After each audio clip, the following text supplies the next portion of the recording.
So we're going to talk about stress today, and I'll introduce. We have a new podcast with the topic of stress, and we have Karla Ilicic and Dave Palmer with us, and I am Professor Joy to talk about stress. Karla, take it away. Yeah, stress is a topic I really like a lot because people dismiss it as something that we all do and we all go through. And it's sad. It's actually very sad that we've come to that point where stress is just a normal part of our life, and it's like, it's fine. I'm stressed. I didn't do that because I'm stressed or I'm going through something and it's stressful. Yes, life is stressful in general, but we should be doing everything we can to minimize that stress, in whatever way. And whatever we're doing, whatever we're coping, our coping mechanisms are usually the ones who add on to even more stress. And we don't even understand it.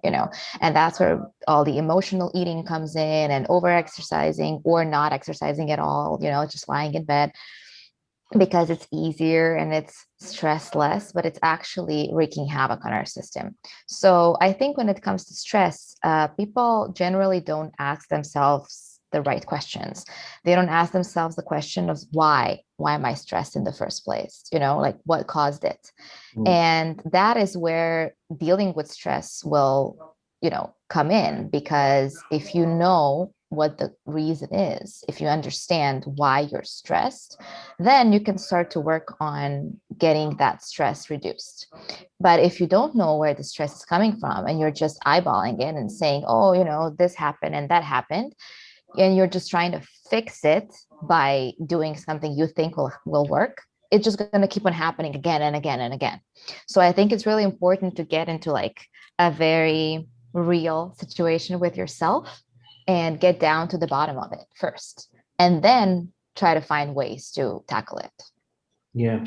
What do you think about people's ability to kind of see, when it comes to stress, people think about I'm stressed because, and it's normally an external factor, right? Yeah. It's work, it's traffic, it's, I don't have enough money or whatever it is.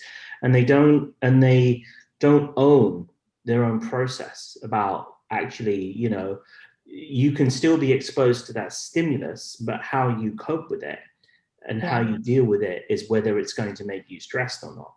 Exactly. Yeah. And I think also a lot of stress comes around by poor time management as well. Definitely. Yeah. It's important. That's why I said it. It's important to go down, deep into yourself and actually realize why something is causing stress for you.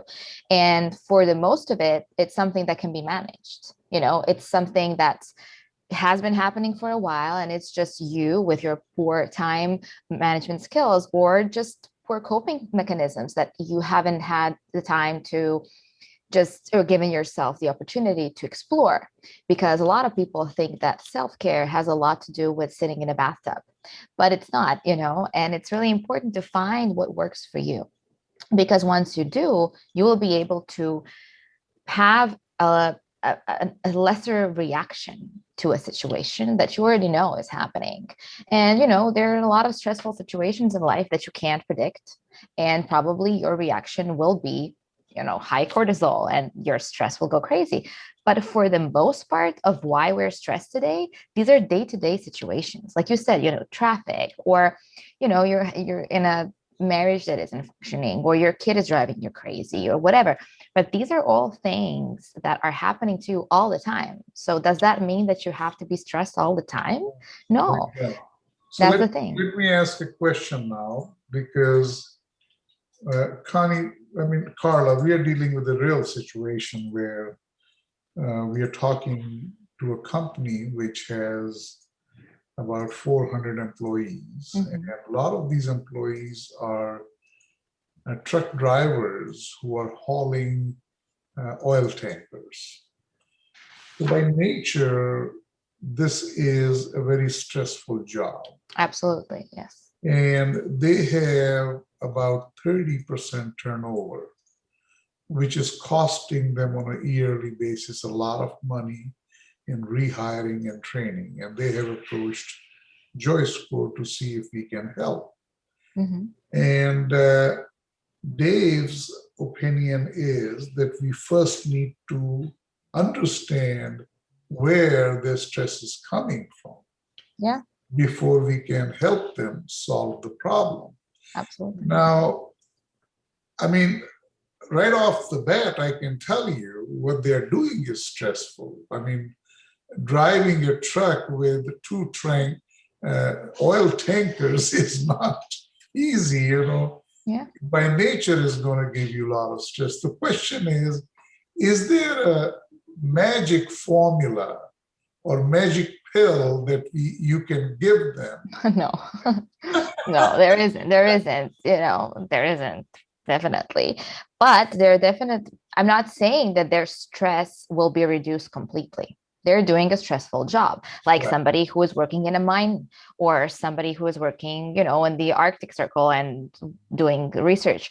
It's a stressful job. Like, number one, once you take that job, you already know it's going to be a stressful job. And you can't compare it to sitting in an office from 9 to 5, definitely. But that's why you need to find ways to help yourself go through your day of hauling, oil tanks and whatever. Because if you don't, then what's the alternative? You're just going to be stressed all the time and go crazy, or you're just going to quit. So there are two things you can do. You can either help yourself or, you know, go through this stressful day-to-day life that you're going to end up with you being so burnt out that you're just going to quit and go to a remote island somewhere. That's the thing. You need to find what works for you, because your job is stressful or not stressful to a certain extent for you. But that job is by definition stressful. So the person who is taking the job already has to have a different mindset in their head. You can't expect that your day is going to be amazing and there'll be like unicorns flying around.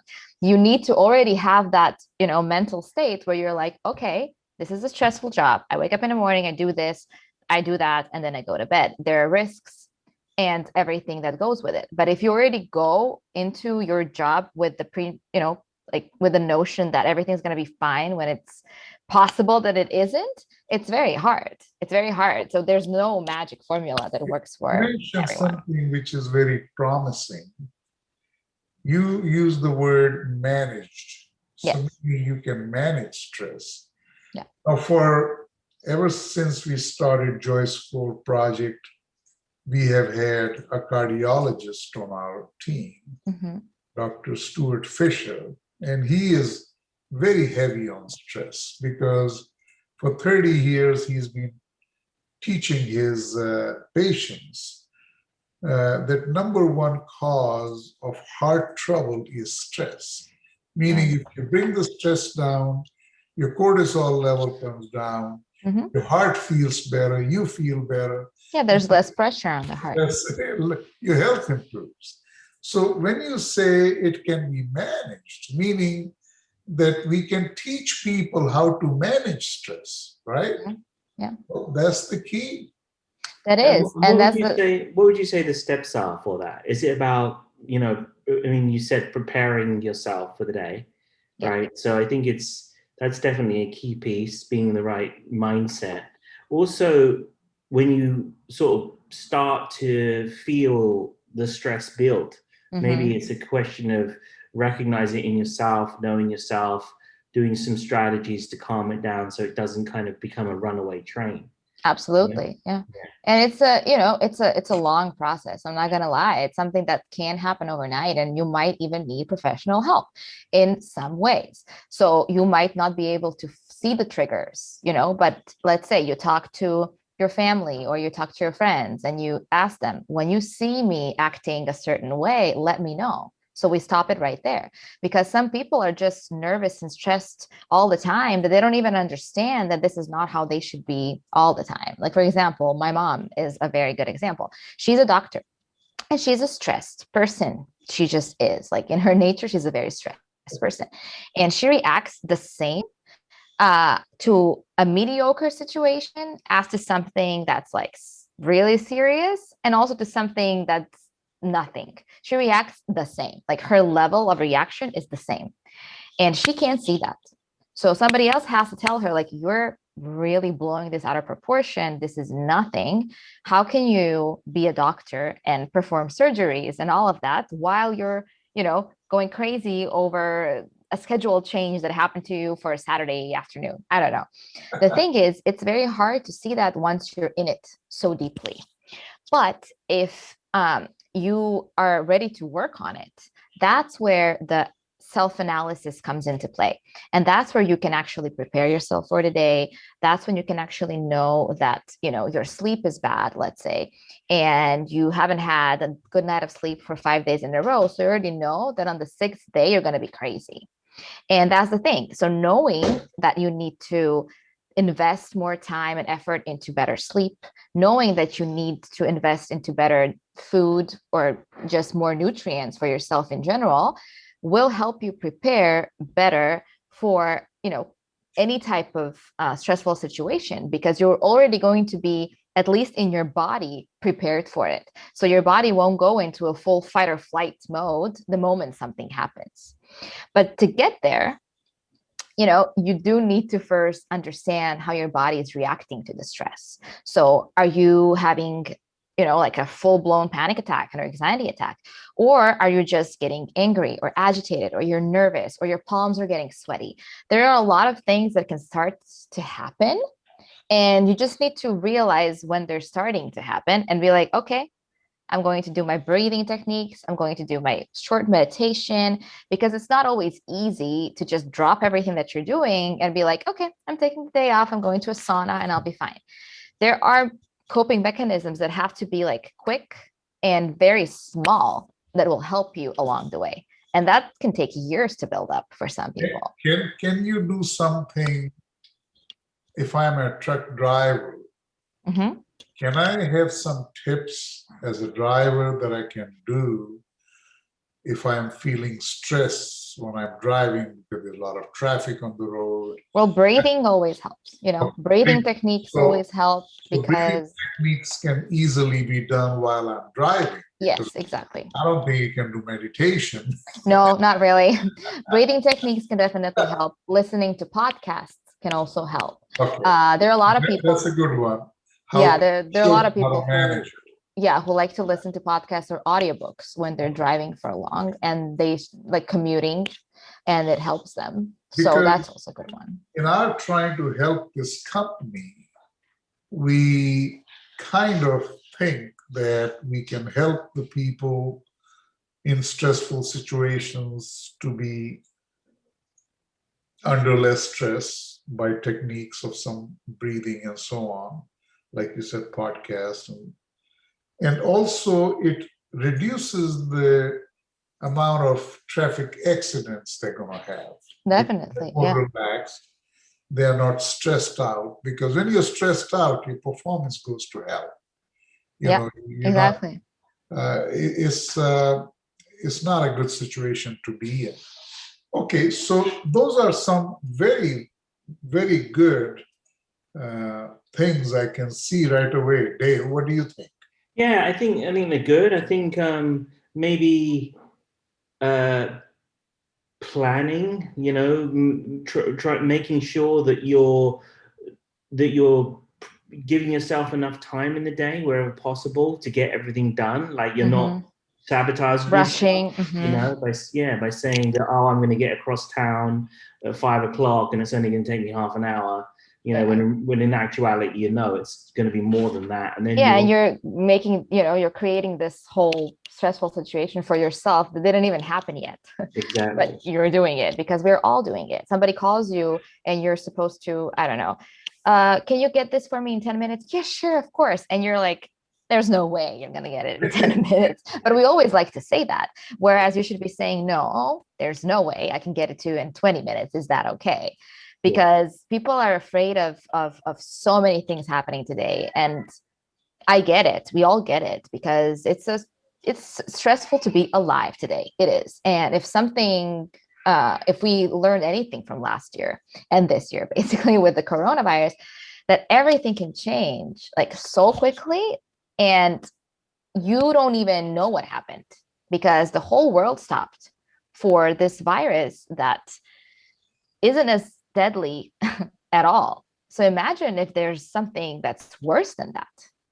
And we all realize how quickly our whole lives can change. So if that can happen for an source that it comes from somewhere we don't even know, like something that hasn't even been in the top of our heads, we can also change our lives for something that's happening to us on a daily basis. And it's easy. It comes from, just sitting down with yourself. And that is the biggest problem because people don't spend enough time with themselves. They're either surrounded with people, surrounded by computers, or sleeping. That's the thing. Nobody takes the time to be like, what do I need? What do I need as a person to lower my stress, to just be a calmer person? What do I need? And people say, go on a vacation. Yeah, 7 days won't do the trick. You need to be working on it every day and trying to help yourself every day because you're going to get into these situations, whether you like it or not. It's just going to happen. Somebody's going to cut you off in traffic, or somebody's going to tell you something that is really going to be bothering you, or maybe you'll get fired. These are all situations that are hard and stressful, but it's up to us to lower our reaction to it because it can be harmful to our entire bodies. Like you said, your cardiovascular surgeon, it can be deadly basically to us if we don't know how to manage it. Yeah. When you talk about this, it also reminds me of another podcast discussion we had with Connie Rose, who's our happiness and addiction coach, and one of the influencers. And in one of the podcasts, Dave, you remember she said that the first thing you need to learn is to love yourself. Yeah. Yeah, that's so hard. Start with that. And that's what you're saying, that you got to respect yourself, connect with yourself, sit down with yourself. And listen to yourself, Yes, because we are constantly sending our body is constantly sending us signals, Right. but we're not listening to it. Like something is hurting you or something is bothering you to a very manageable level where you're like, okay, I feel it, but it's nothing. I feel it, but it's nothing. And then a couple of months down the road, it becomes a debilitating problem for you when you should have just dealt with it in the first place when it first started hurting, whatever it is. The same is with stress. When you start feeling yourself getting agitated and angry and you're just nervous and you're snapping at everything and there is no reason for that, it means that your stress has built up to that level and you can't just sleep it off. Right. Because tomorrow you're going to have the same thing happen to you again. Yeah. So I think a lot of people suppress their feelings in order to just get the job done, to knock down what's in front of them and to, suck it up and carry on, right? Too much sucking it up, the stress doesn't go anywhere. It just goes in and builds and then manifests itself in, major breakdowns. But when it comes to stress in the workplace, I think what would be interesting to understand is the different antecedents for stress and what, some of them we might be able to take away, but some of them we're probably just going to have to prepare people to deal with. Like, if it's a case of the schedule, we might be able to take that away. We might be able to say, look, readjust your schedule, add in 20 minutes here, 20 minutes there, and you've suddenly got a more manageable day and a more realistic day, and that's going to cause you less stress. Can't do anything about the traffic because we obviously don't control it. Exactly. We can't also, let's say there's other work factors involved. Let's say that there's, I'm stressed because I'm not making enough money. Like, it would be good for us to surface that to the organization, but we can't necessarily, that's not our mandate to fix that. So I think part of this discovery process with them, Bob, will be for us to determine what's in our purview to be able to affect.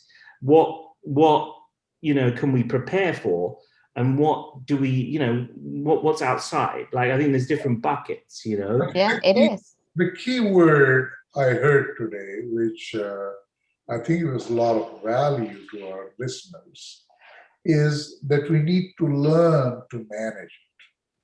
Meaning, one, we have to understand what it is, where it's coming from. And two, how can we manage it? How can we deal with it?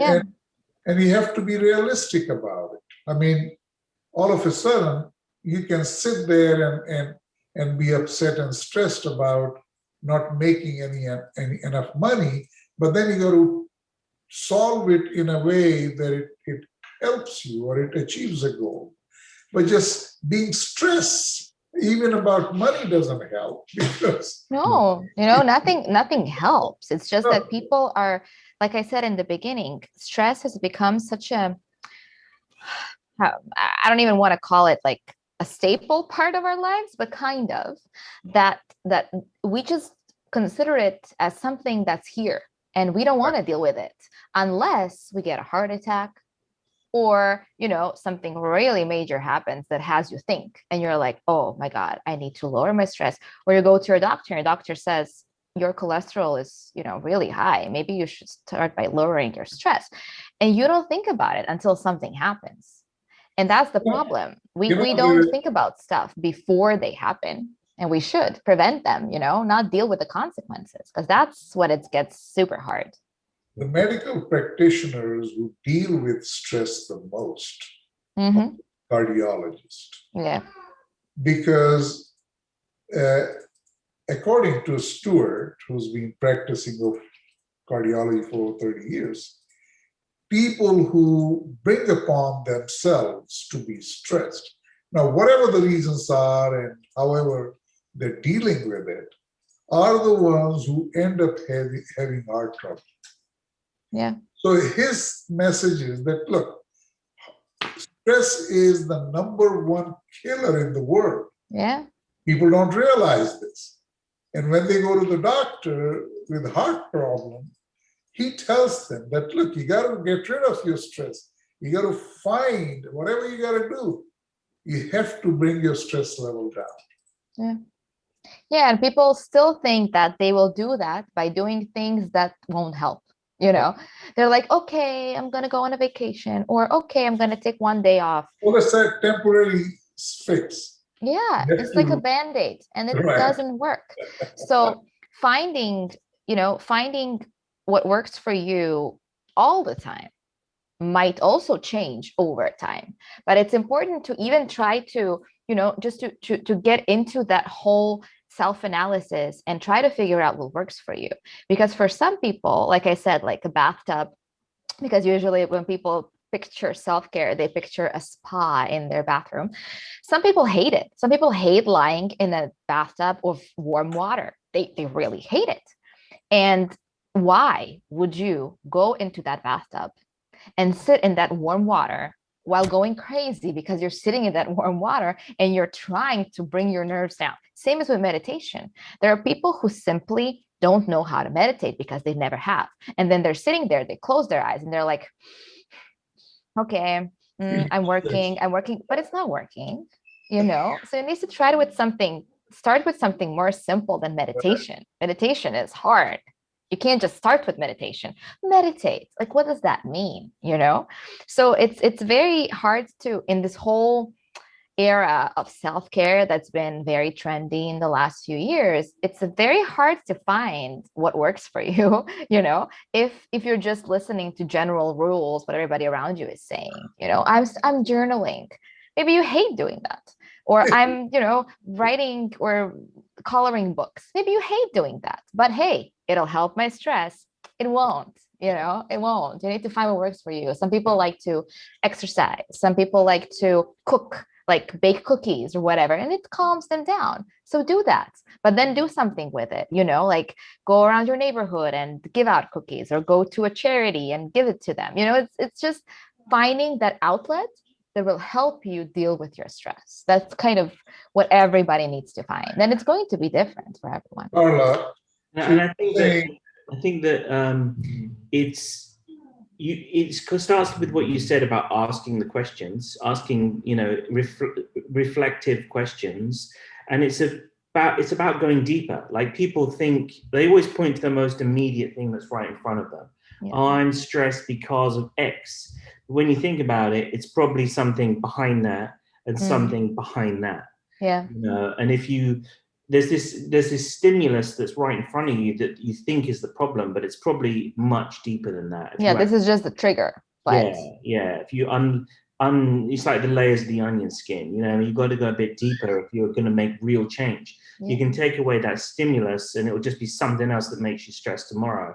If you don't go deep enough and figure out like truly the root cause of. You know, I heard 3 steps, and please correct me so I can clearly define it for our audience. Number 1, you mentioned we have to do a self-analysis. And Dave is saying we have to dig deeper, not just immediate response. Yeah. But dig deeper and understand what is the cause or the root cause of your stress, so you understand what it is. Number 2, you develop a managed plan of action and then take action.